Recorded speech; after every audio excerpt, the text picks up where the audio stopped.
Do you ever have that feeling that something's not quite right? Like a niggling little voice that you just can't seem to shake? So you try to find the problem, then you try to solve the problem, and often enough you do.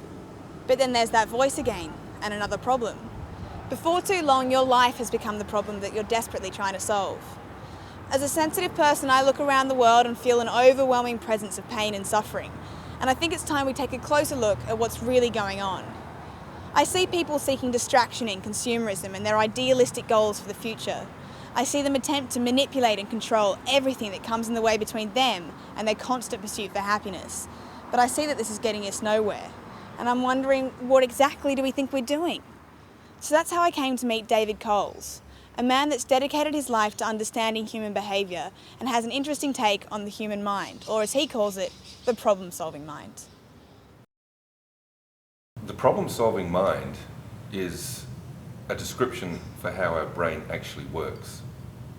So effectively what it's doing, it's constantly looking into the future to define a place of happiness, a place of meaning and security, and it cross-references with its learning from the past to develop that strategic pathway. So everyone is always chasing a want. So every single person on the planet, whether it be big or small, is always seeing something as a problem. What do you think the world's biggest problem is?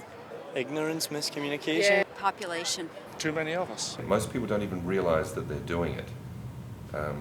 They think they're just seeing things in isolation as a problem, and then once they solve that, everything is fine. Capitalism and Global economic meltdown. They don't actually realise it's a permanent mode. We're either in it or we're not. But when we're in it, then we're driven by fear, and fear creates a very narrow, distorted pathway that we think through. There's always problems. I think that anybody that thinks has to do problem solving. One could assume that the very word problem could cause feelings of discomfort, stress, even fear. What kind of an environment are we creating if we all see life as a problem? Well, problem solving keeps us in a deep state of insecurity because we never actually get what we want. That's just a notion, it's not real. So therefore the societies we're creating are a direct representation of what fear is when manifested through a problem solving mode.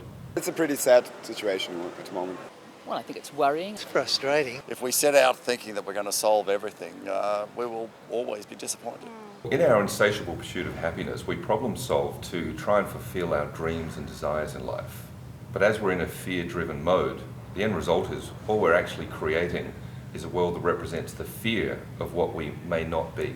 Why is it so glaringly obvious that all it's doing is creating more problems and increasing levels of confusion within everybody? Problem solving only rewards us with a brief moment of happiness when we actually get what we want.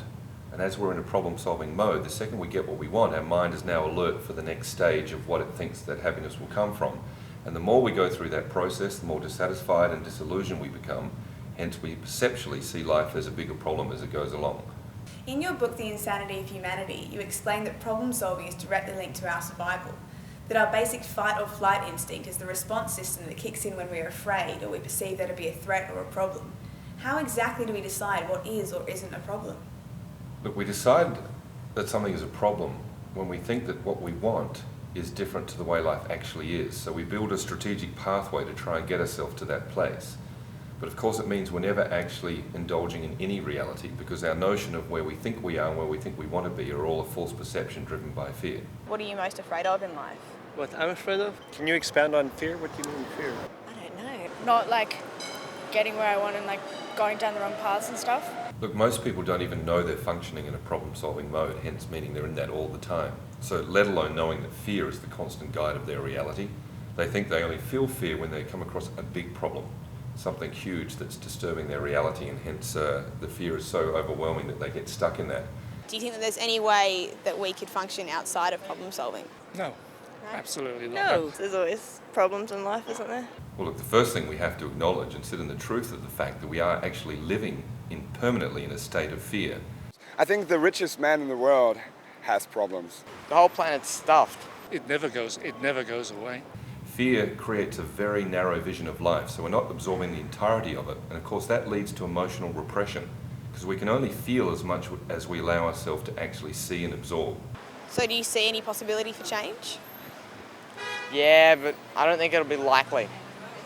So what do you think is going to happen then? The whole human race is going to die out. It's about absorbing the truth of life, the pain, the joy, the love, the tragedy, every aspect of it. So for humanity to survive, for humanity to exist, they need to learn to find a place of awareness within themselves so they can raise their consciousness above the fear that is consuming their existence. The problem-solving mind doesn't think it's seeing all of life as a problem. It thinks that it's just seeing certain aspects of life as a problem. And so it thinks if it can control these identified issues, there won't be any more problems. But it seems such an obvious trap, because to be a problem solver means you can never be satisfied, or you wouldn't bother to solve problems in the first place. So how could we hope that anything in our lives could lead to anything that makes sense when we don't understand the way that our mind works, or that our need to problem solve is creating a planet that's going to be difficult to live on and a mind that's going to be difficult to live in?